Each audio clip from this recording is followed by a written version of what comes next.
Wigan v Hull KR promises Challenge Cup Classic, but young players pay an issue. Wembley finalists seek to define status as modern greats, but bubbling underneath is salary cap problem. It is fast becoming a familiar story. For the third consecutive season, Hull KR and Wigan square off in a major final, with an historic first meeting in the Challenge Cup decider on Saturday afternoon at Wembley, the latest chapter in a generational rivalry. The record is one win each, with the Warriors triumphing in the 2024 Super League Grand Final and Rovers exacting revenge last year at Old Trafford. They are the two most recent champions not just of Super League but the world, having beaten NRL opposition in the World Club Challenge. This final marks a moment in time for one of them to solidify a position as one of the modern era's great teams. For once, it is Wigan who are arguably the underdogs. Hull KR's rise to the pinnacle of rugby league for the first time since the 1980s culminated in their historic treble last year. In order to go back-to-back at Wembley, they must deny the Warriors a record-extending 22nd Challenge Cup final victory. Rovers, by comparison, have won it twice. Wigan, as they have always done, will give youth a chance on Saturday, a theme that has been a talking point leading into the game. Yes, the usual superstars such as Hull KR's Mikey Lewis and Wigan's Jai Field will be on show at Wembley. The Warriors' talismanic halfback Bevan French may also be there, after he was a surprise inclusion in their 21-man squad a month ahead of schedule after a hamstring tear. But the story bubbling underneath is that of two of Wigan's next big stars. There could be as many as 10 academy products in Wigan's 17, including the 20-year-olds Noah Hodkinson and Jack Farrimond. The former will make just his 8th senior appearance for the club.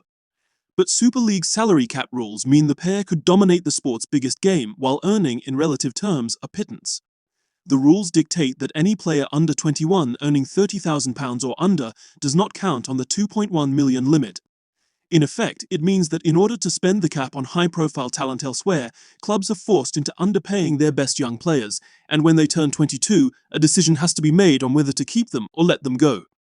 Wigan face that problem regularly, and their chief executive, Chris Radlinski, believes the scale of what at least one player in that bracket could achieve on Saturday should highlight the need for change. It's an impossible challenge, he says. Noah could get man of the match, but there's nothing within the rules to allow me to pay him any more money.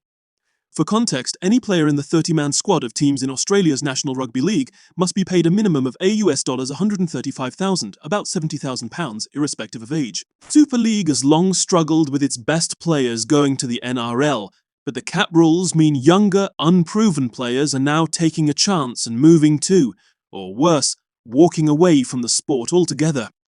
You can go and work at Costa Coffee and earn a similar wage to some players, and that can't be a good look for our sport when we've got elite players playing at Wembley, choosing which of those careers they want, Radlinski says.